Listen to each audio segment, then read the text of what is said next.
Welcome to the print. I am Amna Begum Ansari, and this week I have penned down my column that Pakistan's coldness to Iran shows the idea of Ummah is poetic illusion.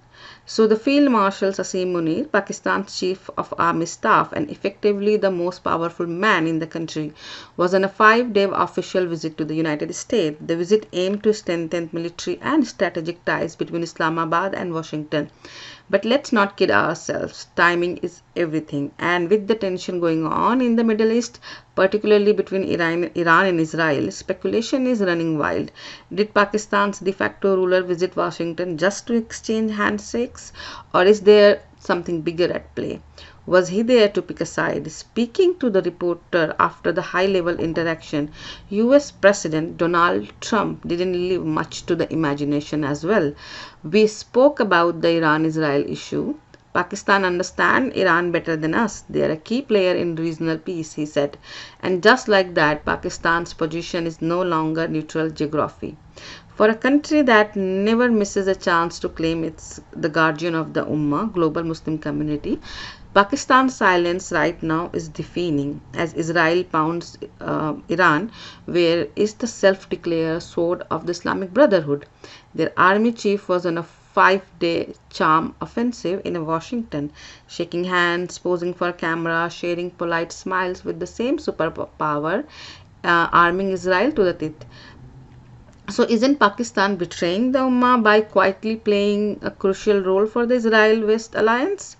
There is possibility that Asim Munir will do what Pakistan has often done in such moments, remain silent, walking the tightrope between pragmatism and posturing, and quietly abandoning the cause of the Ummah and the idea of Islamic Brotherhood. Because let's be honest, the same country that loudly invokes Muslim unity on Kashmir or Palestinians suddenly goes quiet when it comes to Iran or Uyghur Muslim in China. When real politics knocks, slogan about Ummah often step aside. During the recent India-Pakistan conflict, Turkey sided with Pakistan. Iran offered to mediate while Saudi Arabia sent its Minister of State of Foreign Affairs to both Islamabad and New Delhi. Iran, in fact, was the first country to recognize Pakistan after its creation. And when Pakistan conducted its underground nuclear test in 1998 and faced immediate Western sanction, it didn't stand alone. The response from the Islamic world was swift and clear. Within days, envoys from the Saudi Arabia, the UAE, Oman, Qatar, and even Iran landed in Islamabad to offer not just the words but real supports, economic and moral, all in the name of shared faith and the pride of a Muslim nation asserting its sovereignty. But now, as Iran faces attacks and uncertainty, Pakistan's stance feels unusually cold. Pakistan's officially quickly clarified that they never promised any kind of nuclear support to Iran. It has sealed its border with Iran indefinitely and shut its airspace. So naturally questions will be raised. What is the left of the idea of Muslim unity worldwide? All the talk of Ummah, was it just a sermon for Friday prayers and headlines? All the chest thumping about Islamic unity, does it dissolve every time there is a price to pay and only valid when Pakistan is one asking for support? Anyone with even the slightest grasp of geopolitics can see through the game. Pakistan's elite have a long used Islam and the idea of Ummah not as a sacred bond but as a convenient tool to serve their own interests, to freeload off the goodwill of the Muslim nations, to gather diplomatic sympathy when needed, and at the same time to fuel radicalization that ruins innocent lives across the border.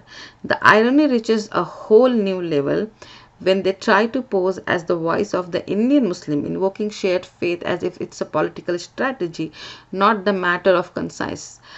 This is not solidarity, it's opportunism wrapped in religious rhetoric. The truth is, Pakistan couldn't even accept the Muslim who migrated there and chose it their homeland. To this day, they are called Muhajir, in a country they helped build. And while the vast majority of Indian Muslims have rejected Pakistan's interference, including conservative leaders like Asaduddin Owaisi, there are still some who, is in the name of Ummah, hold on to the illusion. They need to open their eyes to the hypocrisy. The idea of Ummah may sound poetic, but reality is far more grounded. Nations are defined by the border, by policies, by a sovereignty. Your future lies with the country you belong to, not with some imagined brotherhood across the border. No fantasy of religious unity can protect you from geopolitical truth. The sooner that's accepted, the better it is for everyone. For more such video, keep watching The Print.